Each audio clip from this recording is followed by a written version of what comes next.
Vamos a abrir la Biblia como nuestro hijo. Seguimos estudiando. No vamos a estudiar todo el libro de Apocalipsis. Cuando terminemos las 7 iglesias, las 7 cartas, están en Apocalipsis capítulo 2, en Apocalipsis capítulo 3. Vamos a volver a retomar el Evangelio de Juan. Pero yo creo que Dios nos está hablando primeramente a nosotros, como pastores, estas cartas a las iglesias, porque nos vemos reflejados en nuestra vida cristiana y en nuestra iglesia. Y vamos a ver que en estas iglesias hay cosas que el Señor elogia y alaba, y eso es a imitar. Quizás como iglesia no lo podemos tener, y eso nos exhorta a imitar eso. O quizás también hay cosas que Dios solamente, que como vamos a ver hoy, solamente Dios ve y escudriña y manda como iglesia al arrepentimiento. Vamos a ver la iglesia de Tiatira, está en el versículo 18 al versículo 19, la cuarta iglesia, la cuarta carta que el apóstol Juan, ahí Dios le está revelando y debe enviar luego. Estas cartas fueron leídas en estas iglesias, por eso dice que es una carta con el propósito de, como recién dije, ¿no?, ver cómo está la iglesia, pero también lo más importante, cómo Dios ve a la iglesia. Y si usted tiene que resumir lo que vamos a ver hoy, en predicación se dice la idea principal del texto, es que aún como cristianos genuinos, que podemos estar amando a Dios, porque le amamos, podemos estar sirviéndole a Él, porque vamos a ver que una de las características de un genuino creyente es que ama a Dios y por ende le va a servir. Pero a la vez podemos ser tolerantes con lo que Dios no es tolerante, que es el pecado. Y ese pecado nos insta a un arrepentimiento genuino. Pero no hablo de un pecado porque la Biblia lo dice. Cuando Jesús estaba en el aposento alto con los discípulos, le dice: ustedes ya están limpios, pero deben lavarse los pies todos los días. La idea es que el genuino cristiano aún mismo todos los días pecamos. Y es la lucha continua con el pecado diariamente que tenemos como hijos de Dios. Pero lo que está hablando acá es un pecado a sabienda, habitual, que la iglesia estaba tolerando. Entonces, eso es lo que esta carta a la iglesia de Tiatira, el Señor le está diciendo. Vamos a orar de nuevo y vamos a ir al texto. Señor, una vez más pedimos que nos hables. Tú, Señor, estás aquí, te paseas en medio de la iglesia hoy. Eso nos da temor, pero a la vez también, Señor, tu palabra no es aliento, nos exhorta, nos anima, nos redarguye. Señor, ayúdanos a imitar cosas buenas que tú viste de esta iglesia. Quizás no lo estamos haciendo, pero también por sobre todas las cosas, Señor, también ayúdanos y háblanos si realmente, Señor, estamos en un pecado en el cual tú nos estás hablando, susurrando y no queremos dejar. Te lo pedimos en el nombre de Jesús. Amén. Capítulo 2, versículo 18 al 29. Dice: y escribe al ángel de la iglesia en Tiatira, el Hijo de Dios, el que tiene ojos como llamas de fuego y pies semejantes al bronce bruñido, dice esto: yo conozco tus obras, y amor, y fe, y servicio, y tu paciencia, y que tus obras postreras son más que las primeras. Pero tengo unas pocas cosas contra ti: que toleras que esa mujer, Jezabel, que se dice profetiza, enseñe y seduzca a mis siervos a fornicar y a comer cosas sacrificadas a los ídolos.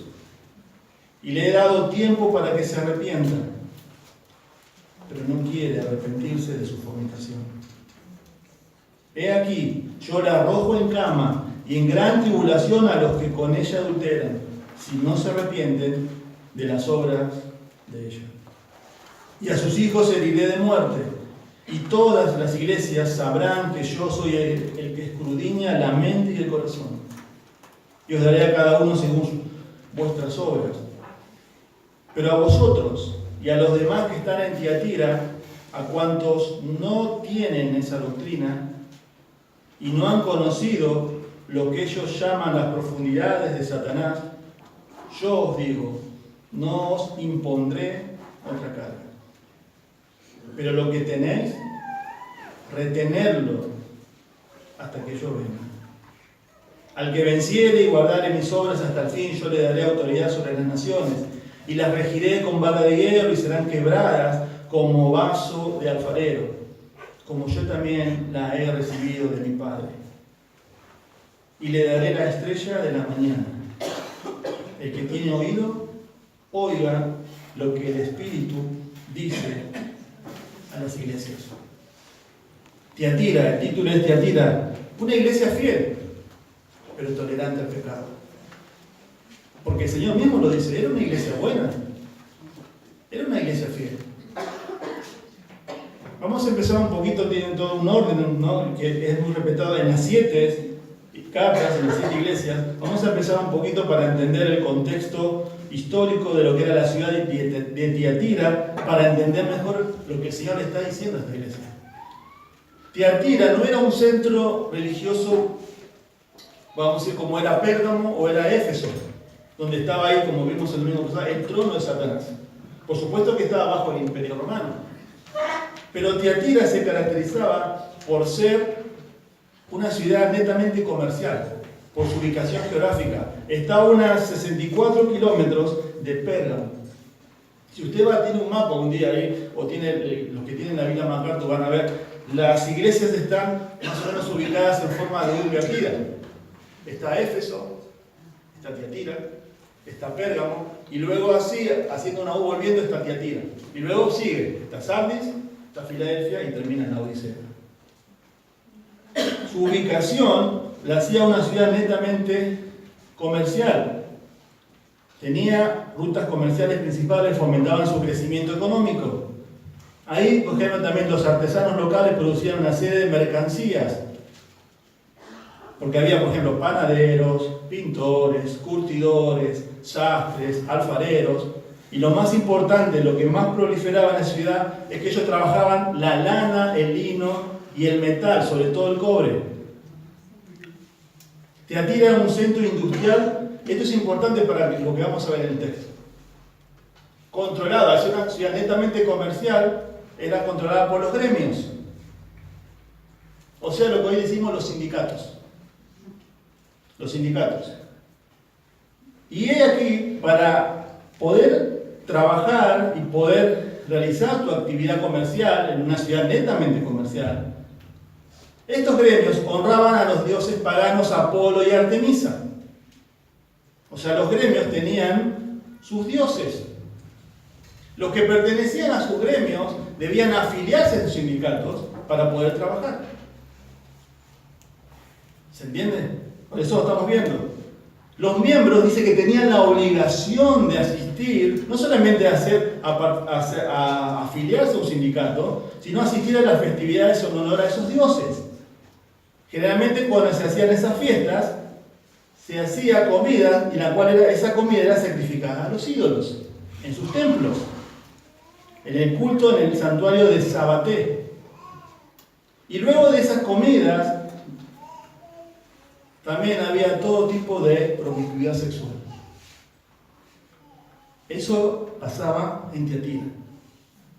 ¿Sí? No cumplir con estas reglas implicaba la expulsión del sindicato, perder el empleo y, por supuesto, estar destinado netamente a la pobreza. Los cristianos que se negaban a honrar a dioses paganos o a comer carne sacrificada a los ídolos y a entregarse a promiscuidad sexual, ponían en riesgo y en peligro sus necesidades más básicas de mantener a sus familias. Es interesante también que Lidia, la vendedora de púrpura, en Hechos capítulo 16, era de Tiatira. Pablo la encuentra en Filipos. Es interesante que la Biblia describe a Lidia como una mujer, dice que hacía oraciones. Una mujer todavía no era convertida, pero dice como que buscaba a Dios. Luego conoce, Dios dice que le abre el corazón. Aparentemente ella se tuvo que salir de esa ciudad porque no podía trabajar ahí. Eso es un poco el contexto para entender mejor lo que vamos a ver ahora, porque tiene mucho que ver con lo que está pasando ahí. Miren versículo 18, vamos a volver a leer. El autor de la carta, por supuesto que es el Señor Jesucristo. Y escribe al ángel de la iglesia en Tiatira, el Hijo de Dios, el que tiene los ojos como llama de fuego y pies semejantes al bronce bruñido. Dice esto. Bien, el autor es el Señor Jesucristo, que se presenta a esta iglesia como el Hijo de Dios. El Hijo de Dios, expresando su atributo de divinidad. Pero es interesante que usted en el capítulo 1, versículo 13, del versículo 9 al versículo 18, el apóstol Juan dice, en el día del Señor, ve esta visión. Y empieza a describir lo que él ve. Y miren ahí, versículo 13. Tiene mucho que ver con lo que estamos viendo ahora. Dice, no, si me volví para ver la voz que hablaba conmigo y vuelto vi 7 candelabros de oro y medio de las 7 candelabros a uno semejante al Hijo del Hombre, vestido con una ropa que llegaba hasta los pies y ceñido por el pecho de un cinto de oro. El Señor ahí está dando la imagen sumo sacerdotal, de un sumo sacerdote que intercede. Y miren ahí, versículo 13, utiliza el título, porque es un título que más el Señor, su predilecto, era el Hijo del Hombre, tiene que ver con su humildad, tiene que ver con su humillación, tiene que ver con su sacrificio. Pero luego, en el versículo 14, es como que cambia su rol. Dice, su cabeza y sus cabellos eran blancos como blanco lana, como nieve, sus ojos como llama de fuego y sus pies semejantes al bronce bruñido, refulgente como en un horno. Y es así como el Señor, en el versículo 18, miren, observen el texto ahí, se presenta el Señor a esta iglesia. No se está presentando como sumo sacerdote, se está presentando como juez de la iglesia.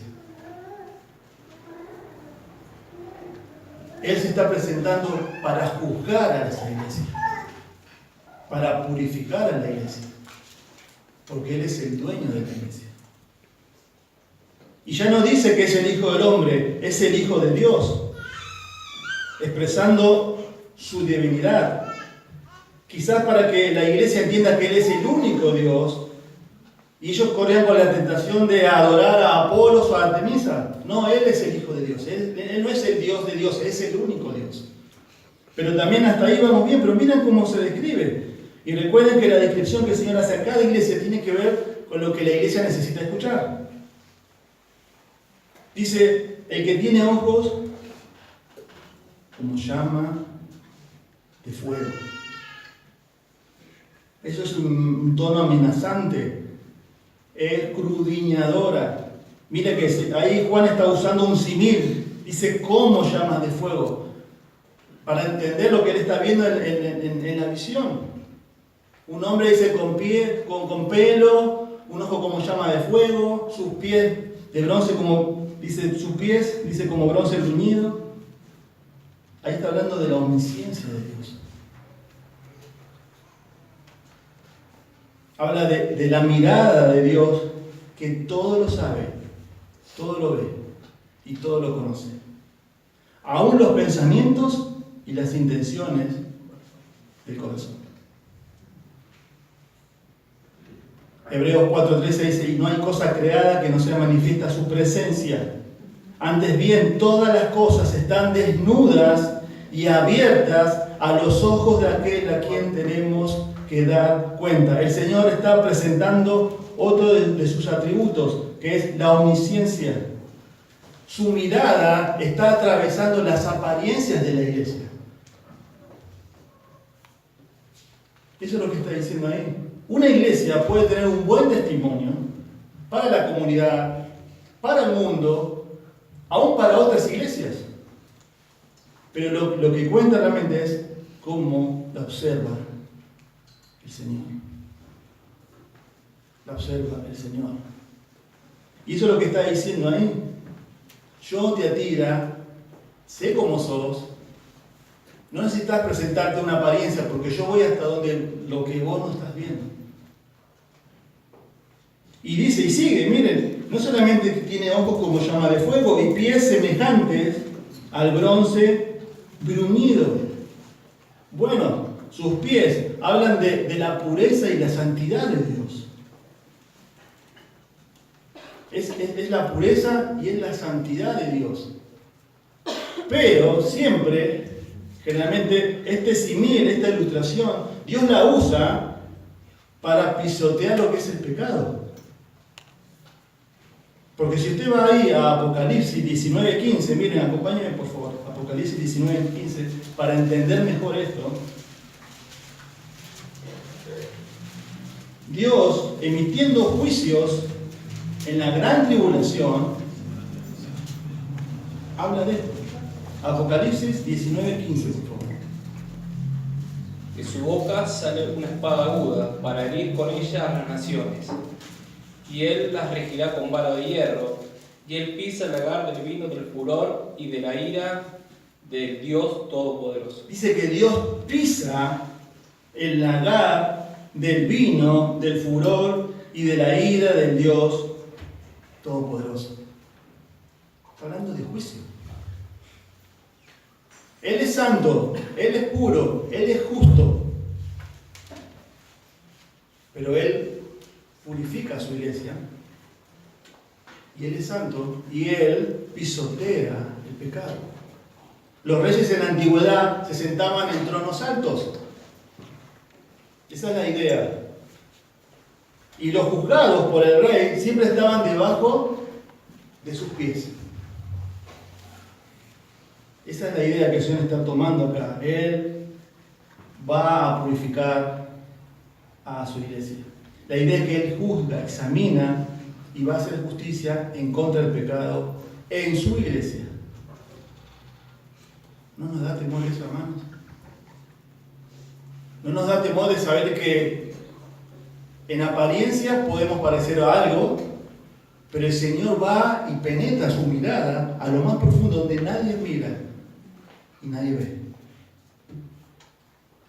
Y es interesante que en Hebreos 4, 2 y 3, el texto que leímos, viene hablando de la espada, la palabra de Dios.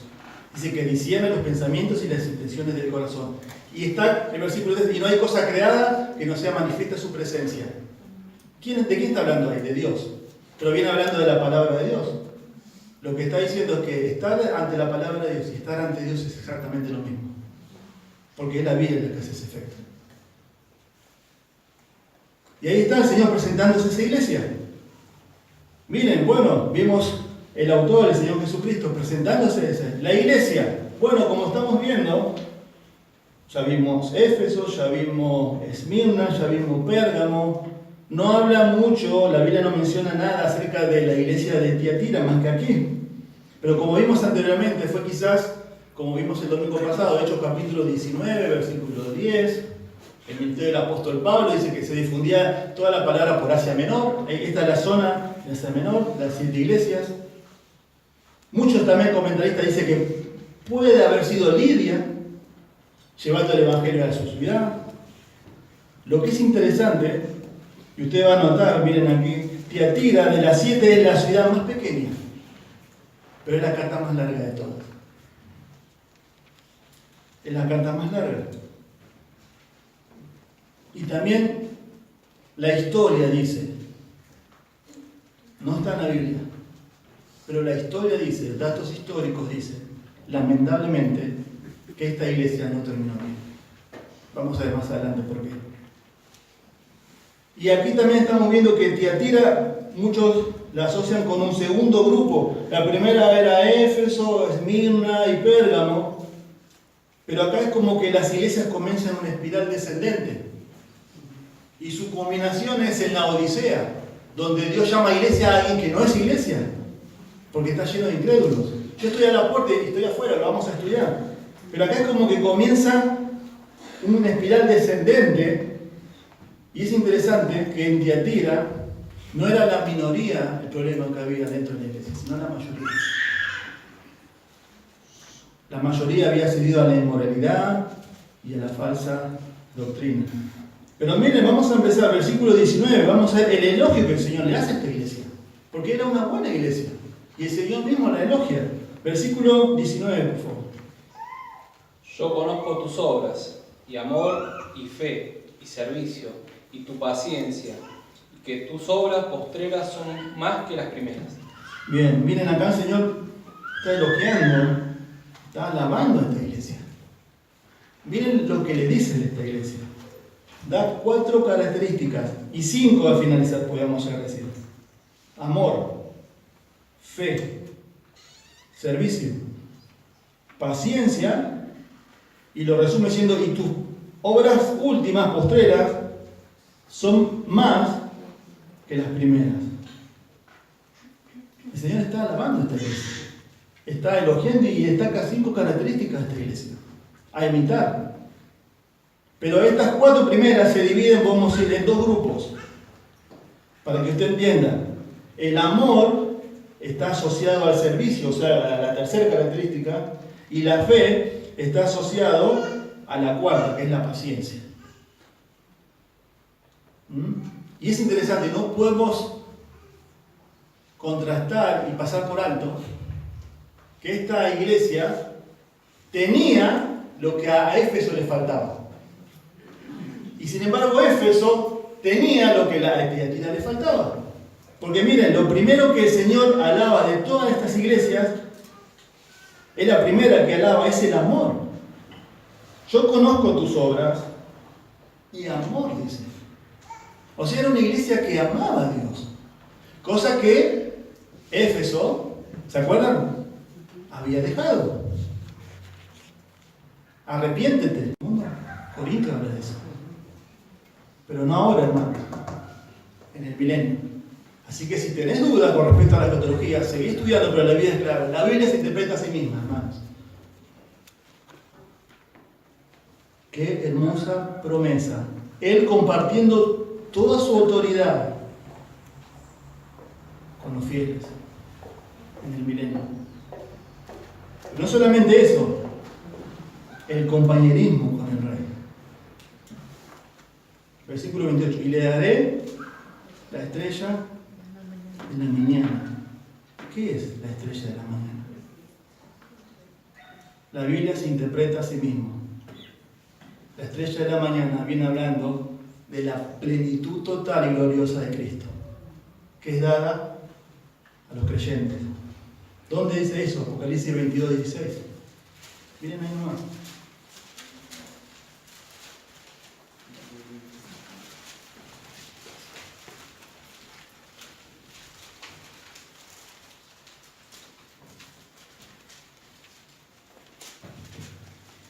Yo, Jesús, he enviado mi ángel para dar testimonio de estas cosas a las iglesias. Yo soy la raíz y el linaje de David, la estrella resplandeciente de la mañana.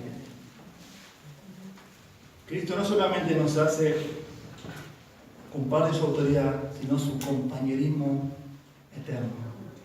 Él es la estrella de la mañana. Esto es escatológico, donde Él va a ser en toda su plenitud. Pero la idea, hermanos, acá es Cristo lo es todo para el creyente. Amén.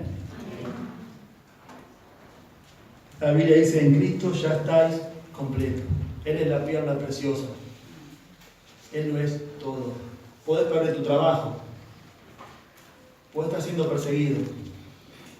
Pero Cristo lo es todo para el creyente. Qué hermosa promesa. La pregunta también en que sale acá es, ¿Cristo realmente es todo suficiente en tu vida? ¿O necesitas otra cosa más? Estás quizás desanimado. Y esto va a pasar, ¿eh? La persecución va a pasar, la enfermedad va a pasar. Pero estas promesas nos deben animar hoy a decir que Él comparte su autoridad inmerecidamente con nosotros, Un día reinaremos con Él. Y Él comparte también esa intimidad. Precioso.